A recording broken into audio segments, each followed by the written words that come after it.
It's lovely. Little kick of spice in there. Absolutely. It's New Year's. Let's make Hoppin John, but vegan.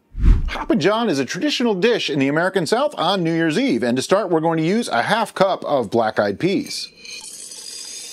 I'm going to be making the black-eyed peas in the Instant Pot, so I'm going to add some water. I usually just go enough water to cover them 2 or 3 times. So basically, I don't want to burn out the Instant Pot, but I don't want a ton of water because it just makes it take a lot longer. This will go in the Instant Pot under pressure for 35 minutes. Next, we're going to work on our veg while our beans are cooking, and I'm going to start with an onion. Remember to keep all the peels and ends so you can make veggie stock. We have a video on that. And I'm just going to dice up our onion. Once we have our onion diced up, I'm just going to throw it into a bowl. Next we have celery. This is 1 stalk, just cut in half. I'm going to just remove those ends that nobody wants anyway. They also get made into stock. And just give this a chop. And again, celery into the bowl. Next, some garlic. And for the garlic, I'm probably just going to keep it simple, cut it in half, and give it a rough chop. And we can dice this up just a little bit more. Just run your knife through. And then a green bell pepper. I did use a red one in testing and that was good too, but for this I'm going to use green. I only need half of it, so I'll cut it in half, use the other half for something else. Certainly don't want the core, so cut that out. And I don't really want any of the rib either, so I'm just going to slice that right out of there. And of course, you know where this goes, into the stock. And we're just looking for, you know, a rough chop on these, just like a bite size. And of course, into the bowl. On the topic of the black-eyed peas for just one moment, if you don't want to use dried beans or you don't have an Instant Pot and you don't want to go through the hassle, you can use canned black-eyed peas as well. Just drain them real good and use the whole can. Okay, so I have a pot over medium heat. We're going to start by adding in some vegan butter, probably about 1.5 tablespoons. Cooking the veggies in butter adds a lot of flavor. The trick to vegan butter is don't let it get too hot because it'll burn really, really quick. It's not really butter, as we all know. Next, I'm going to add in my veggies. And because this is a southern thing, we use the Trinity, and that's why it was onions, garlic, celery, and bell pepper instead of carrot. Okay, my pan is not hot enough. You know why? There's no sizzle. Just want to break up the onion a little bit and get everything cooking until things are more or less translucent. Okay, now that we have a little bit of sizzle going, I'm going to put in some salt. I happen to be using Himalayan pink salt, about ½ teaspoon, maybe even a full teaspoon of salt. There's going to be rice and beans in this dish, both of which really like salt. Mix that through, and fresh cracked black pepper. A pretty good amount. This is a kind of a peppery, spicy type of dish. You can of course make it with less if that's how you prefer. Pressed, I would say ½ teaspoon, ¾ teaspoon of black pepper. If you do this recipe the way I'm doing it in this order, you can actually have everything ready at the right time.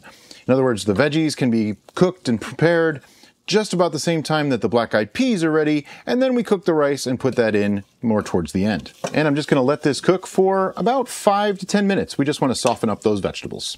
Once our vegetables are softened up a little bit, that's when I'm going to add 2 teaspoons of dried thyme, and depending on how spicy you like it, 1/2 to 1 teaspoon of cayenne pepper. Now you could add more if you really want to. I tend to put hot sauce on this later on, so I'm keeping it spicy, but not super spicy. Get that mixed through. We don't want those spices to burn, so remember that veggie broth I told you about? Well, about 1 cup to 1.5 cups of it goes in. And I'm just going to mix that through and leave that to sit just a little while, not quite a simmer. Just going to turn the temperature down to about 2, keeping it nice and warm, waiting for the rest of the ingredients to go in. This can sit for a little while and just simmer like that. Now, a lot of people like to use bacon or ham or things like that. I actually really like sausage, so we're using field roast classic smoked sausage. For this exact kind of sausage though, there's a casing on it. However, it is not edible.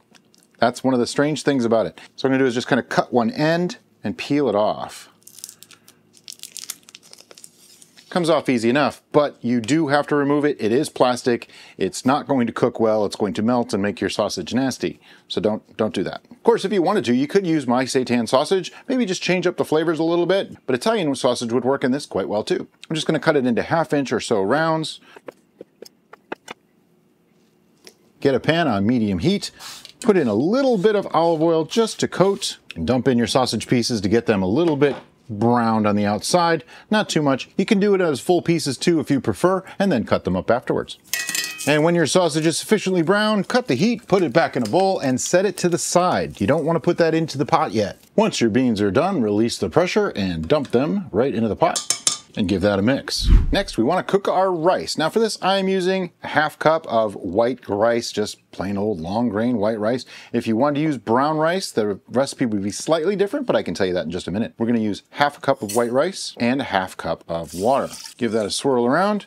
And that goes in the Instant Pot for 3 minutes under pressure, and then we let it rest for 15 minutes before releasing pressure fully and taking it out. If you're using brown rice, you're going to cook for 20 minutes, let it sit for 5 minutes, and then release pressure and take it out. And once our rice is ready, I'm just going to scoop that right into the pot. And that sausage goes back in. Just give it a good stir, mix everything through. If it looks too dry, you can always add a little bit more stock, but usually the amount that I put in works pretty well.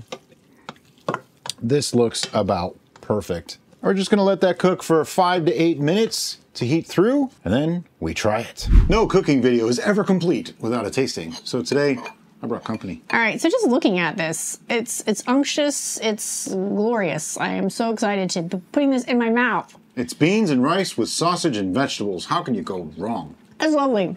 Little kick of spice in there. Absolutely. Now, speaking of spice, if you're not a fan of spice, of course you could do less cayenne pepper or leave it out altogether if you're really delicate. Or Frank's Red Hot. My favorite. I love this stuff. Kick it up a notch. Yeah, a few notches. This is actually quite spicy. The Frank's Red Hot, though, has this wonderful flavor. There's just something about these style of dishes that has a really great unctuousness to it that sometimes is missing in other traditional vegan dishes. And so I really enjoyed this, and part of the starches coming out of the rice, blending in with everything else. This is a recipe you can totally make ahead of time. Oh yeah, you can freeze this. You can put it in the fridge for a week or two. Because I found that I actually appreciate it a little more the next day. Because it is time for all those flavors to melt. Kind of like chili. Chili's like that too. But this is traditional in the South, in America, on New Year's Eve. Apparently the black-eyed peas simulate coins. I'm not sure how exactly that works, but I'm just going to go with tradition and say, this is good. So go ahead and make this. And as always, thank you so much for watching, and we'll see you next time on The Bistro.